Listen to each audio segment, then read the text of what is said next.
इस तैयारी के सफर में कहीं पे भी हो, बस एक चीज याद रखना। हो सकता हो अभी ये सफर अच्छा नहीं चल रहा हो सकता हो अभी तक चीजें अच्छी नहीं हुई हो, कोई बात नहीं। सूरज की धूप कितनी भी तेज हो वो कभी समंदर को सुखा नहीं सकती। समंदर हो तुम, तुम्हारे अंदर बहुत एनर्जी है। ऊपर वाले ने तुम्हारे अंदर बहुत पॉजिटिव एनर्जी डाली है।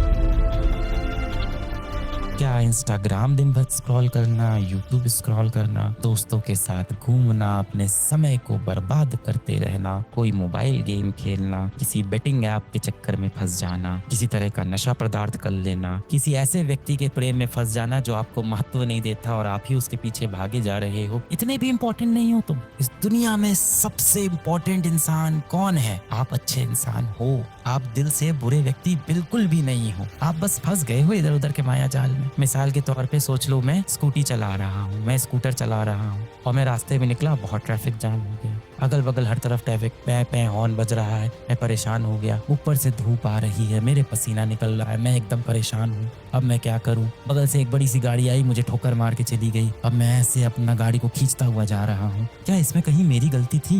नहीं।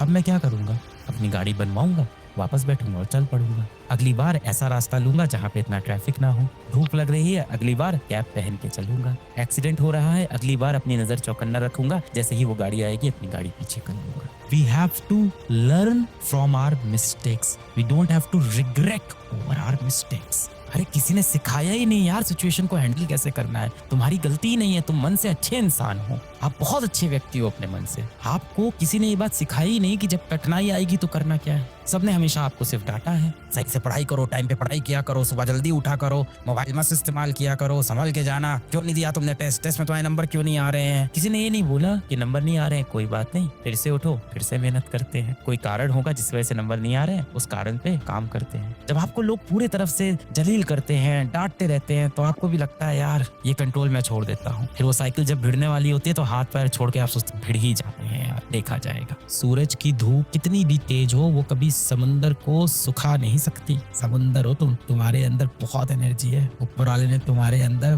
बहुत पॉजिटिव एनर्जी डाली है। जीवन में पहली बार आपने कोई सपना देखा होता है, उस सपने के पीछे इतनी तेजी से भाग रहे होते हो। पहली बार किसी भारत के लेवल के कंपटीशन में बैठते हो, पहली बार आप किसी इतने बड़े कंपटीशन में बैठते हो, पहली बार आपको इतनी उम्मीदें होती हैं। 2 साल तक आप उस रेस में भागते हो, लास्ट में सपना जब टूटता है तो संभालना थोड़ा मुश्किल होता है।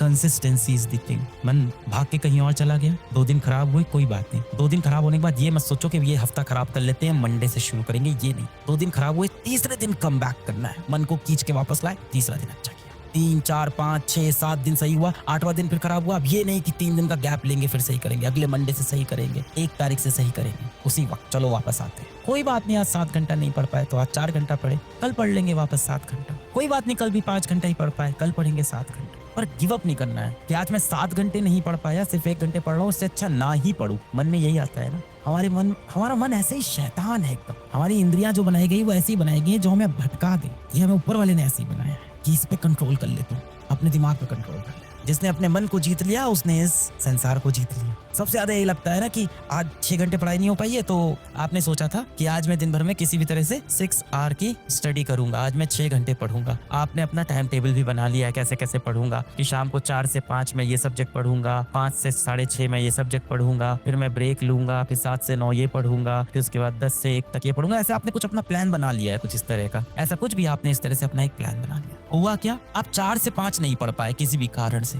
5 से 6:30 भी नहीं पढ़ पाए किसी कारण से। अब आप क्या करते हो? अब आप बोलते हो आज रहने देते हैं, कल से अच्छे से शुरू करेंगे। जीवन कभी भी परफेक्ट नहीं होने वाला, कभी भी जीवन परफेक्ट नहीं होने वाला। तो अगर यहाँ तक चीजें बिगड़ गई है, कोई बात नहीं, जितना समय हाथ में है अब इसको अच्छे से इस्तेमाल करते हैं। बहुत आसान एग्जाम्पल से आप समझ जाओगे। मान लो आपका कल पेपर है, कल आपका एग्जाम है। मान लेते हैं मंडे को एग्जाम है और संडे को आप पढ़ाई कर रहे हो। स्कूल का एग्जाम है, छोड़ नहीं सकते, आपके स्कूल का एग्जाम है। मंडे को एग्जाम है, संडे को आप पढ़ाई कर रहे हो। मान लो संडे की सुबह आपने सोचा था आप 10 बजे उठ के पढ़ाई करोगे। आपने सोचा था 10 बजे उठेंगे और 10 बजे उठ के पढ़ाई करेंगे, 10 AM उठ के। किसी कारण से आप 10 बजे नहीं उठे, आप दोपहर में 12 बजे उठ रहे हो, रात में देर से सोते हो। तब आप क्या करोगे? सोचोगे आज नहीं पढ़ते हैं, कल से पढ़ें। ऐसा तो नहीं करोगे, आप 12 बजे से पढ़ना शुरू कर दोगे। जितना समय बचा है उसका बेस्ट यूटिलाइजेशन करोगे। ठीक तो करते हो ना उस समय। यही अप्रोच रखनी है बेटा। थोड़ा समय खराब हो गया तो उसको लेके अब रोना नहीं है। मैंने कितनी बार बोला है कि जो आपके अतीत में बीत गया है, जो आपके पास्ट में बीत गया है, उसको अब आप नहीं बदल सकते। उसके बारे में परेशान होने से कोई फर्क नहीं पड़ने वाला आपके आने वाले जीवन में। पर आपका भविष्य आपके हाथ में।